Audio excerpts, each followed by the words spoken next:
Hello, so today I'm going to be going over The Grammar of Animacy by Robin Wall Krimmer.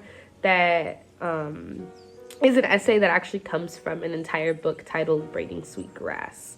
So, I have a buddy here for moral support. But just for some background on the author, she is a Potawatomi botanist, and The Grammar of Animacy is written from a first-person point of view regarding Krimmer herself and her desire to learn her native language. The entire piece of writing follows her as she goes through her journey with learning the language, and there is actually a preface that I will get into detail a bit later on, but the main center point of it is braiding sweetgrass and braiding hair itself, which is an important aspect in indigenous culture. And for additional background information, sweetgrass is often used in indigenous cultures for medicine, scent, and a source of material for basket making. It is also seen as the hair of Mother Earth.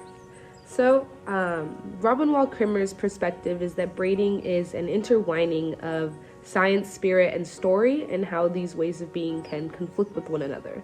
However, I would like to argue that braiding is not only restricted to this point of view that involves conflict, but that it is far more lenient to a view that involves unity. So braiding doesn't mean conflict between all ways of being, but rather connection through all ways of being.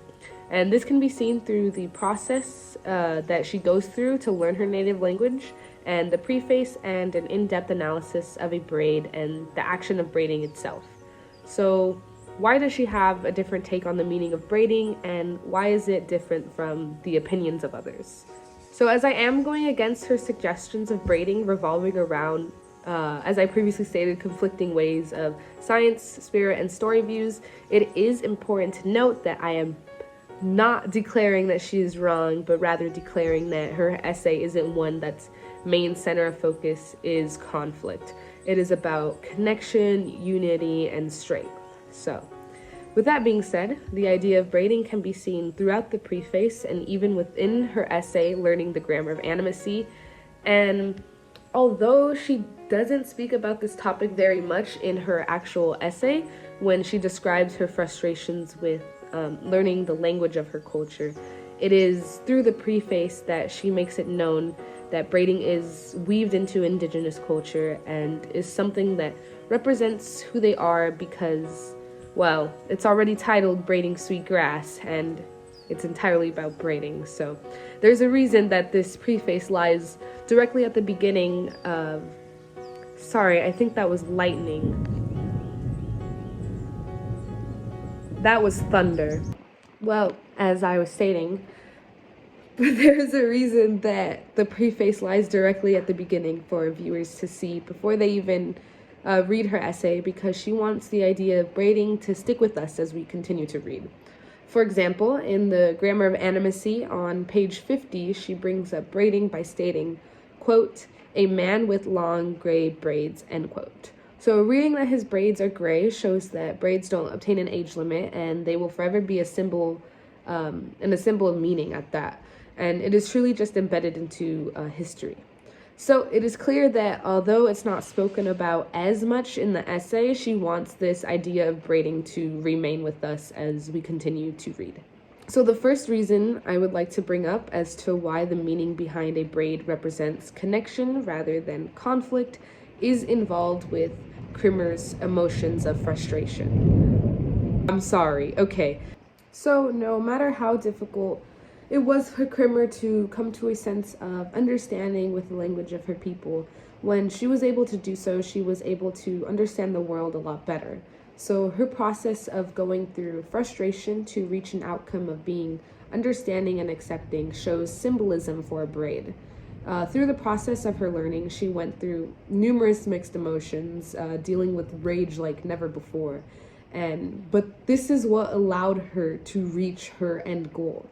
Although many individuals believe that this is an essay of frustration, it's primarily about the outcome itself and how she reached a sort of like aha moment. But before she could figure out why her language was so much different than modern day English, she would state, quote, There is no reason to make it so complicated. No wonder no one speaks it. A bay is most definitely a noun and not a verb, end quote. And this can be found on page 54. This shows how she went through countless fits of frustration, and it was only when she opened her mind to the possibilities of stepping outside of what she knew already in order to expand her mind that she was able to feel a sense of connection to her language, her culture, her people, and also nature. So this can symbolize braiding by,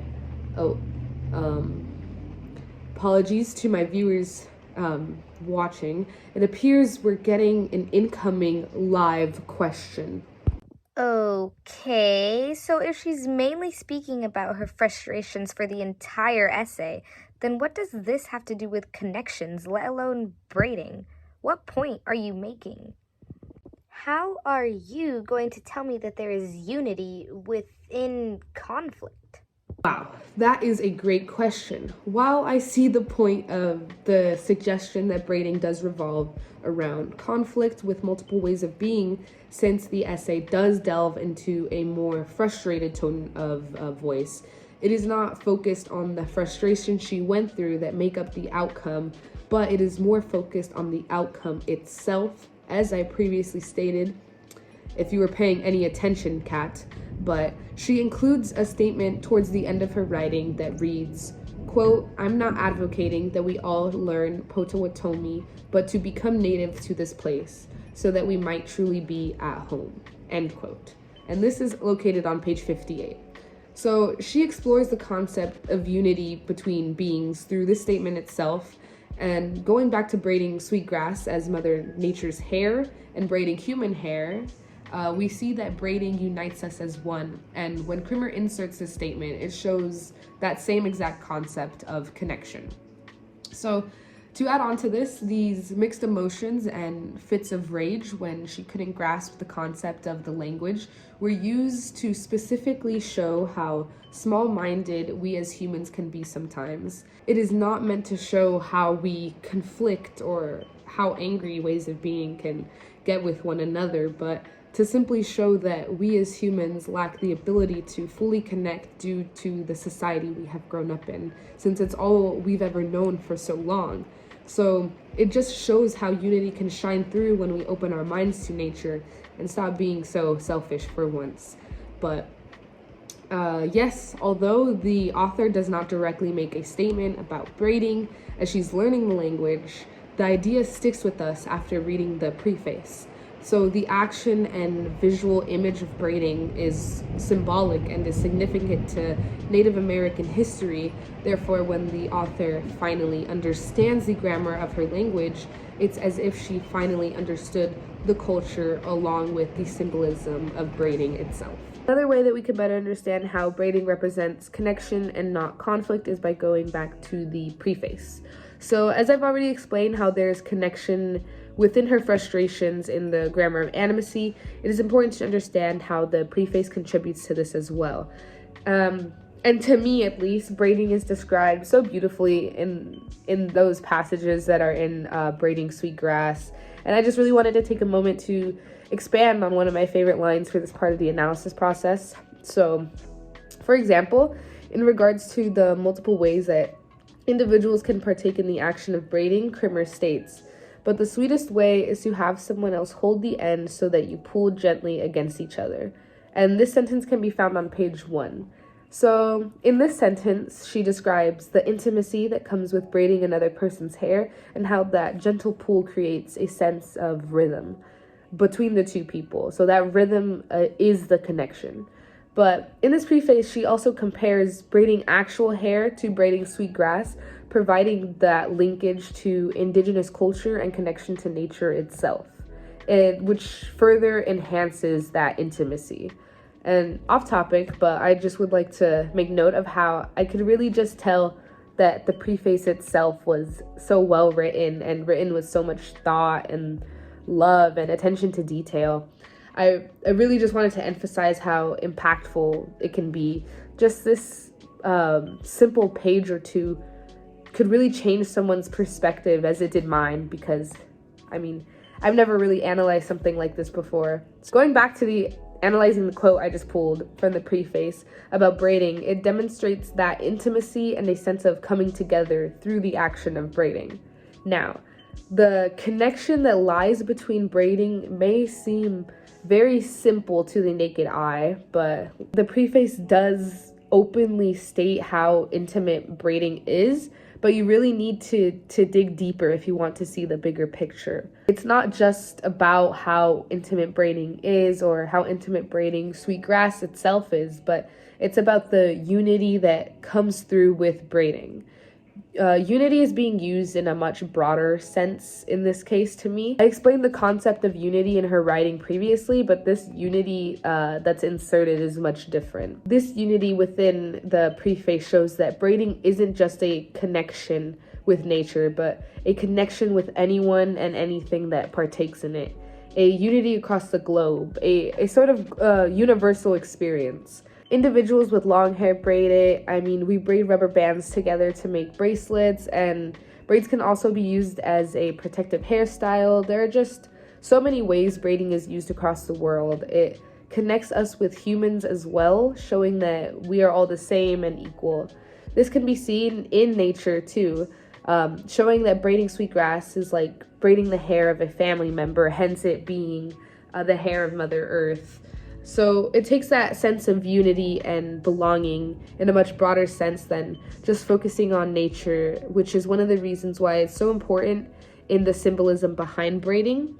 So the preface demonstrates how braiding isn't primarily about how ways of being conflict, but more of how ways of being connect, which emphasizes the fact that braiding involves a universal experience that unites us even further. So although we don't have someone who works in the environmental field, it is true indeed that we have a special guest.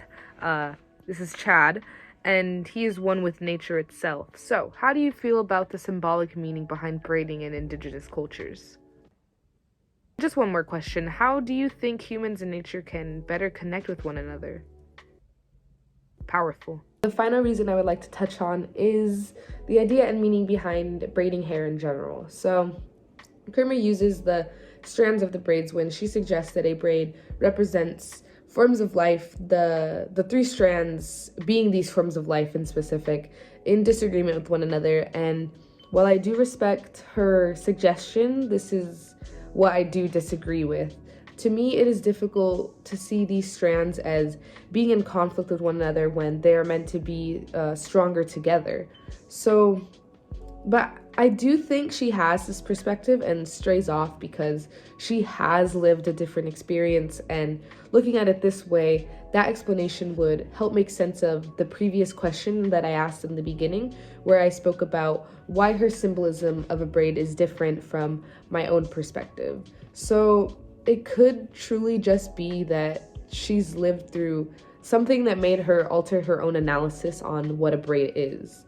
Back to what a braid means, Paula Underwood, a Native American author, declares, quote, "Join wholeness, dimension, and diversity into a singularity of vision," end quote, on page 19 in her book that's titled Three Strands in a Braid.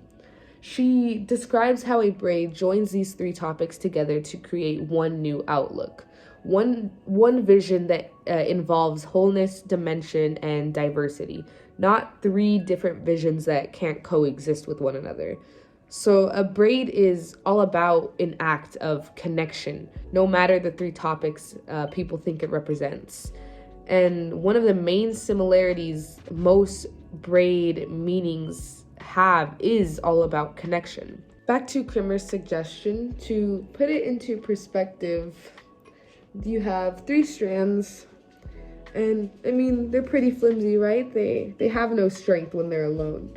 So say this braid that I'm currently doing represents these ways of being in disagreement with each other and just having a difficult time to coexist. That's it, right? That is Krimmer's suggestion.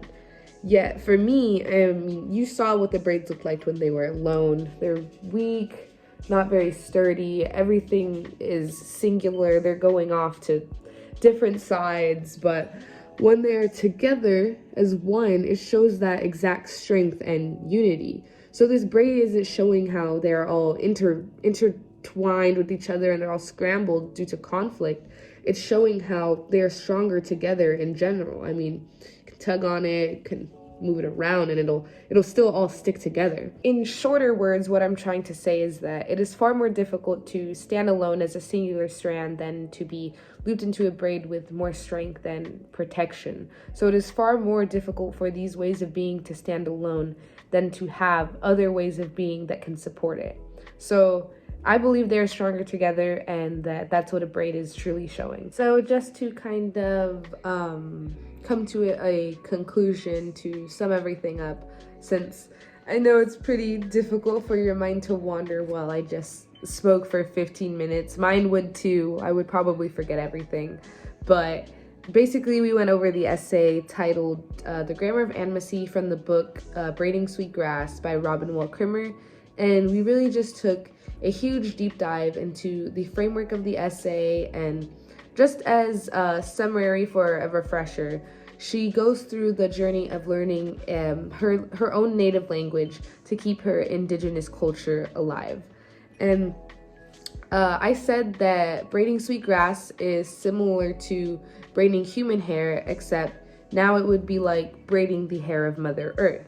And the main point that I was making throughout the entire video went against Krimmer's suggestion of what a braid is. And Krimmer's suggestion was that a braid is an intertwining of science, spirit, and story, and how these ways of being can oftentimes conflict with each other. However, I decided to disagree, and I stated that braiding is not limited to only this perspective of conflict between life, and that I am more lenient towards braiding being a form of connecting all ways of life. I supported this through 3 different reasonings, and those included Krimmer's emotions of frustration, providing reasoning through the preface, and what it means to partake in braiding, but also what a braid means in general. So through Krimmer's frustrations, she was able to reach an outcome that showed what it's like to be united with all forms of life. This was the main topic of the essay, so when she was able to understand her language, she was also able to better understand her culture and what it means to braid. The outcome of her journey symbolized a braid due to its unity with nature and its correlation to the culture and the language. I also mentioned how the very first thing we read was the preface, and it was called Braiding Sweetgrass. So the audience already knew from the beginning that they should always keep that idea of braiding in the back of their minds as they continue to read the Grammar of Animacy. Now, in relation to the preface, what I gathered from that as reasoning for my argument was that it showed how universal braiding truly is. It didn't just show how braiding unites us, but it showed how braiding unites us through intimacy. Then reaching towards my last reason, I went over what a braid is and how it just resembles those ways of being that we kept discussing. So it's not logical, to me at least, to state that a braid just shows a jumble of confusion and loops, and therefore that means that these ways of being are in conflict. The braid is actually showing that these forms of life can't be strong without one another, therefore they come together as one in the form of a braid. It doesn't matter the different meanings that people have. There are numerous different meanings out there. That's really what perspective is all about, but it's just the fact of the matter is that it's always going to go back to the idea of connection rather than to that idea of conflict that Krimmer was suggesting. And although Robin Wall Krimmer's experiences may have led her to believe that a braid suggests conflict, since she went through countless fits of frustration and emotion, it is just not how I see it. So it doesn't mean that she's necessarily wrong. It just means that a braid is not limited to just this one idea of conflict, but it should also be open to that idea of connection. So yeah, thank you for sticking to the end.